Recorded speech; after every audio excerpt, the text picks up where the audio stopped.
Bienvenidos y bienvenidas al desarrollo de la asignatura Lenguaje séptimo grado. La unidad número 5 se llama Cuentos de Terror. La semana 3 incluye los siguientes contenidos: el uso de letras mayúsculas, la producción de un cuento de terror, el pronombre, definición, función y clasificación. Vamos a iniciar con las actividades de anticipación. Actividad individual: planifico mi cuento de terror teniendo en cuenta sus características y elementos. La planificación inicia con el literal A. ¿De qué tratará la historia? Bueno, la historia, La niebla eterna, trata sobre cómo una niebla sobrenatural envuelve un pueblo costero, manifestando los miedos más profundos de sus habitantes y sumiéndolos en la paranoia y el horror psicológico. Este es un ejemplo de un cuento de terror que podemos utilizar para poder desarrollar nuestra historia. Selecciono el tipo de narrador que utilizaré. Por ejemplo, vamos a usar el narrador protagonista. Selecciono qué o quiénes serán los elementos de terror en la historia. Bueno, no son zombies, no son enfermedades, no son brujas, no son monstruos, no son vampiros. Estamos hablando de un aspecto natural. Describo brevemente los ambientes que utilizaré en mi cuento. Bueno, el ambiente físico: un pequeño pueblo costero llamado Puerto Olvidado, conocido por sus acantilados escarpados y un faro antiguo y abandonado. Calles adoquinadas, casas de madera con tejados empinados y un muelle desgastado. El ambiente psicológico: una atmósfera de creciente paranoia, aislamiento y desesperación a medida que la niebla avanza. La mente de los personajes se convierte en su propia prisión. El ambiente sociocultural: un pueblo con una historia de aislamiento y supersticiones arraigadas, donde los rumores y las leyendas urbanas son parte de la vida cotidiana. La desconfianza hacia los forasteros es palpable. Y eso lo comparto con el docente. Ahora vamos con el uso de mayúsculas. Las reglas del uso de las mayúsculas, sabemos que son varias, pero aquí se identifican algunas. Se escribe con mayúscula la primera palabra de un texto después de un punto. Se escribe al inicio de frases interrogativas y exclamativas. Las citas textuales se escriben con mayúscula inicial. Se escribe con mayúscula los nombres propios de personas, animales, planetas, lugares y entidades. Y ahí están los ejemplos de cada una de esas reglas. Explicamos las reglas del uso de las mayúsculas que se cumplen en el siguiente texto.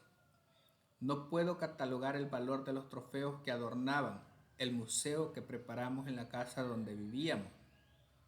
San John y yo coleccionábamos todo tipo de objetos extraños y horrorosos. Nuestra búsqueda de nuevos escenarios y condiciones era insaciable.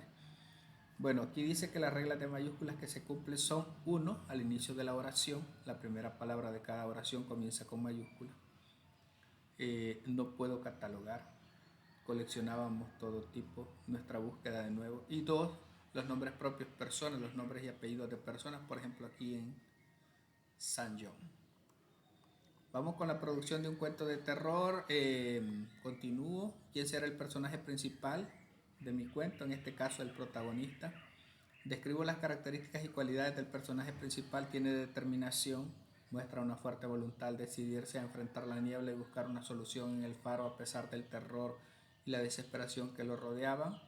Capacidad de sacrificio: aunque no es un sacrificio físico directo, se expone voluntariamente a sus peores miedos y al pelear para intentar salvar al pueblo de la niebla. Las características: es un buscador de paz. Inicialmente llega a Puerto Olvidado huyendo del bullicio urbano, buscando un lugar tranquilo y sereno. Vulnerable psicológicamente, la niebla explota sus traumas y culpas internas, lo que lo lleva al borde de la cordura. Escribo las ideas principales que desarrollaré en cada parte de la estructura.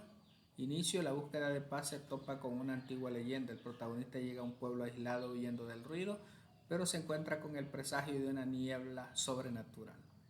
El nudo de desarrollo: la niebla como manifestación de miedos internos. La niebla envuelve el pueblo y comienza a desorientar a sus habitantes, materializando sus culpas y traumas más profundos. El desenlace final: la revelación, el sacrificio para la salvación. Descubre un ritual de luz para disipar la niebla y al ejecutarlo logra hacerla retroceder. Secuelas permanentes del horror: aunque el pueblo se libera de la niebla, la experiencia deja cicatrices psicológicas profundas en los sobrevivientes, incluido el protagonista. Bien, socializamos con nuestra clase.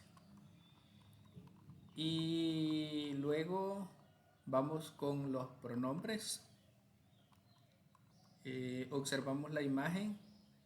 ¿Quién hizo esto?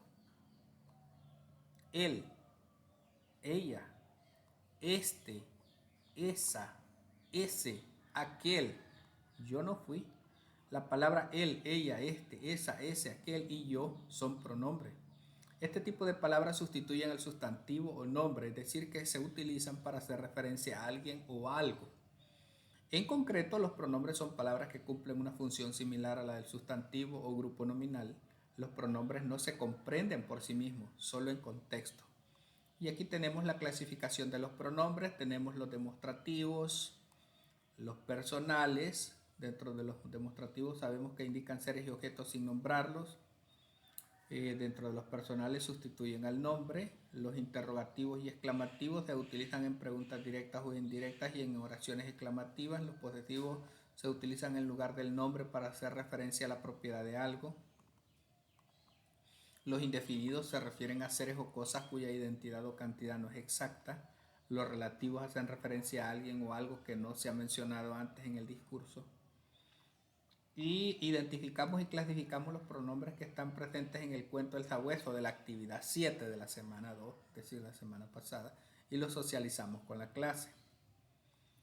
Luego vamos con la actividad individual. Continúo con la producción de mi cuento de terror. Escribo la primera versión de mi cuento de terror a partir de lo planificado. La niebla eterna, el inicio. Llegué a Puerto Olvidado buscando paz, pero una leyenda sobre una niebla eterna me inquietaba. Una tarde el cielo se puso gris y una masa blanquecina emergió del mar avanzando lentamente como una entidad viva. Los pescadores asustados buscaron refugio. La niebla ha vuelto, murmuró el viejo Elías. Comprendí que mi búsqueda de tranquilidad se había convertido en el inicio de una pesadilla. Y en el nudo, la niebla envolvió Puerto Olvidado, reduciendo la visibilidad y creando un silencio opresivo. Comenzó a manifestar nuestros peores miedos. Vi a mi hermana fallecida y la culpa me abrumó. La paranoia se extendió por el pueblo, la gente se encerró, desconfiando unos de otros. El faro abandonado se erigía como un oscuro testigo de nuestra lenta desintegración mental. El desenlace, desesperado, me dirigí al faro abandonado, luchando contra las alucinaciones. Allí encontré un diario que hablaba de un ritual para disipar la niebla. Con las últimas fuerzas encendí una vieja lámpara. La llama creció y la niebla comenzó a retroceder. Aunque el pueblo se liberó, las cicatrices mentales y el recuerdo de los horrores vividos permanecerán conmigo para siempre. Luego vamos a la consolidación. Intercambiamos los cuentos, verificamos que cumplan con que la lectura es clara.